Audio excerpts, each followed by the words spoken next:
Yes, sir. Well, I'd like to, what's your version of the DC swamp?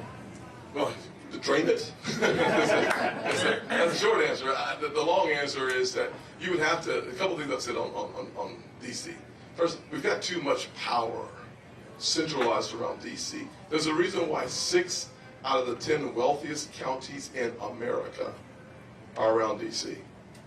We have to pull those agencies outside of DC and then do an actual analysis to see whether you need them at all. There are some agencies that you can actually either eliminate or consolidate. That would reduce the impact that DC has on our lives. I've said this a couple times before. I would put together a 10th Amendment committee made up of governors. Because the one thing that we're seeing happening from DC today, we're doing things from a constitutional perspective we should just not be doing. If we were to push those back to the states where they belong, we could reduce our national debt and our annual deficits, because the federal government is just too big.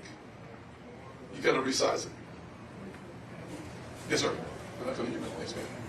I'd like to have you talk a little bit about immigration. There are so many facets, so many problems and issues. They're all interrelated. First of all, how do we close the border? Yeah. And how do we streamline our immigration policies to let people that are truly being persecuted in countries that just don't want to come to this country because of the economic situation? And what do we do with all the 6 or 7 million people that are here illegally? And how do we capture all these foreigners that we trained in the best universities to stay here under work visas? I mean, that HB program is a mess. And I guess finally the final piece is, how do we bring workers into this country? I mean, we need them to the wine industry, the agriculture industry. Yes, sir. All these non-skilled jobs that no one in America wants to do. Yes, sir. Thank you. So his question was a 4-part question. I gotta tell you, I struggle with compound questions. The good news is I'm gonna answer the part I like. So the first part was, how do you actually close the southern border? And the answer is, fortunately, very simple. You do the exact opposite of Joe Biden.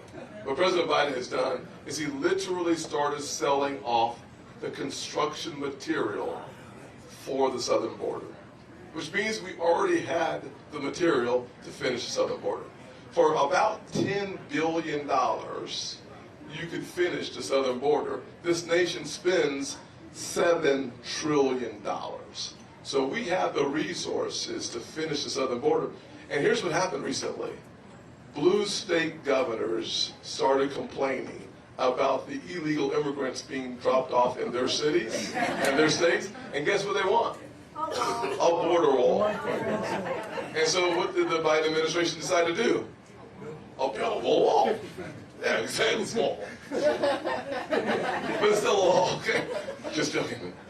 It's not there yet at all. So the fact of the matter is that even the Biden administration has come to the conclusion for their own election, not because of the 70,000 Americans, by the way, who've been devastated by fentanyl, not because of the 6 million illegal immigrants, not because of the 200 people on our national security watch list. It's when the blue state governors got riled up, they decided to go back to building the walls. And guess what? They figured out they can do, period.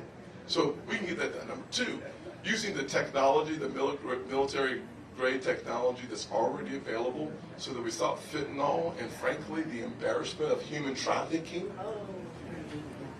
coming across our southern border. We can stop that right now for $5 billion. We should do that. The Remain in Mexico policy that was in place, put that back in place. And the asylum policy, put that back in place. Second part of your question, I'll get this part faster. Second part of the question is, what do you do with the millions who are already here? It's probably not 6 million, it's probably 20 million. Not 6 or 7 million. 16 million was the last estimate I saw a few years ago. I just have to believe that under Biden, with 6 million illegal interceptions and interactions, that the number is probably closer to 20 million. the most effective way to do that realistically is that whenever you have an interaction with law enforcement or the government, you deport the person you catch. The third question he had was about the front door. I believe that we have been the most compassionate country on earth forever, and we remain the most compassionate country on earth from an immigration standpoint. So the question is, how do you go forward? From my perspective, you have to have a meritocracy.